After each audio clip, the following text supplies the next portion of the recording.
Hello বন্ধুরা, আশা করি সকলে ভালো আছেন এবং পরীক্ষার প্রস্তুতি খুব জোর কদমে চলছে। তা আজকের এই ভিডিওর মাধ্যমে আমি তোমাদের বলবো যে বাংলায় যেসব কমনযোগ্য প্রশ্নগুলি যেগুলো এই বছরের মাধ্যমিক বোর্ডের জন্য অত্যন্ত গুরুত্বপূর্ণ, সেই সব কোশ্চেনগুলি তোমাদের সাথে আজকে শেয়ার করছি। তো চলো প্রথমে দেখো, প্রথম অদল বদল যে গল্প আছে সেখান থেকে একটা কোশ্চেন নেওয়া হয়েছে, অসাম্প্রদায়িকতা ও বন্ধুত্ব কৃত নিদর্শন পাওয়া যায় তার পরিচয় দাও।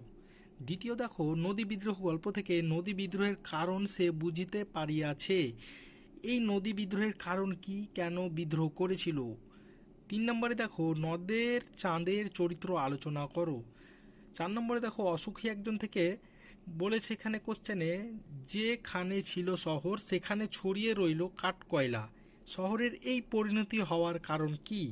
এখানে তারপরে দেখো, তারপর যুদ্ধ এলো, কোন ঘটনার পর যুদ্ধ এলো, এর ফলশ্রুতি কি হয়েছিল?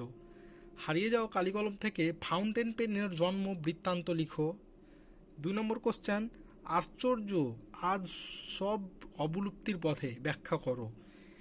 6 নম্বরে দেখো, আফ্রিকা থেকে আফ্রিকা কবিতাটিকে যুদ্ধবিরোধী কবিতা বলা যায় কি না, সেই বিষয়ে একটা কোশ্চেন যেটা আছে, তোমরা পাঠ্য বইয়ে দেখতে পাবে সেই কোশ্চেনটা। এবং ইউরোপীয় সাম্রাজ্যবাদের অগ্রাসন কিভাবে হয়েছে, তার তাৎপর্য কি, এই কোশ্চেন দুটো আফ্রিকা থেকে এই বছরের জন্য খুব গুরুত্বপূর্ণ। তাই তোমরা সকলে এই কোশ্চেন দুটো অবশ্যই পরীক্ষার আগে দেখে যাবে। এখানে নাটক থেকে দেখো, সিরাজউদ্দৌলার চরিত্র যেটা আছে এ বছরের জন্য কিন্তু গুরুত্বপূর্ণ। 2 নম্বরে, ভদ্রতার অযোগ্যতা, কে কাকে এবং কেন এই কথা বলেছিল, সিরাজউদ্দৌলা যে নাটক আছে সেখানে কিন্তু এই কোশ্চেনটা আছে। এ বছরে এই দুটো কোশ্চেন কিন্তু আসার অনেকটা আশা আছে। সহায়ক পাঠ যেটা তোমাদের কোনি আছে, কোনি থেকে দেখো এই বছরের জন্য 3টে কোশ্চেন কিন্তু গুরুত্বপূর্ণ, যেগুলো আসার মধ্যে একটি আসবে। প্রথমে দেখো লেখা আছে যে বারুণী উৎসবের ঘটনা বর্ণনা করো। 2 নম্বরে, কিভাবে কোনি সাঁতার দলে জায়গা পায় তার নিজের ভাষায় লিখো।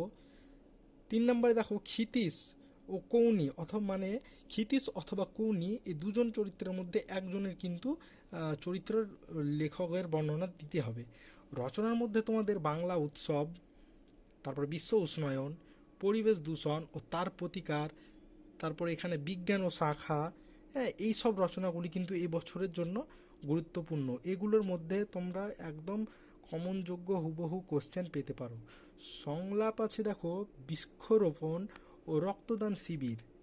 তো এই কোশ্চেনগুলো তোমরা দেখে যাও। কোশ্চেনগুলো আশা করি পরীক্ষাতে এবছরের জন্য তোমরা এখান থেকে কোশ্চেন পেয়ে যাবে।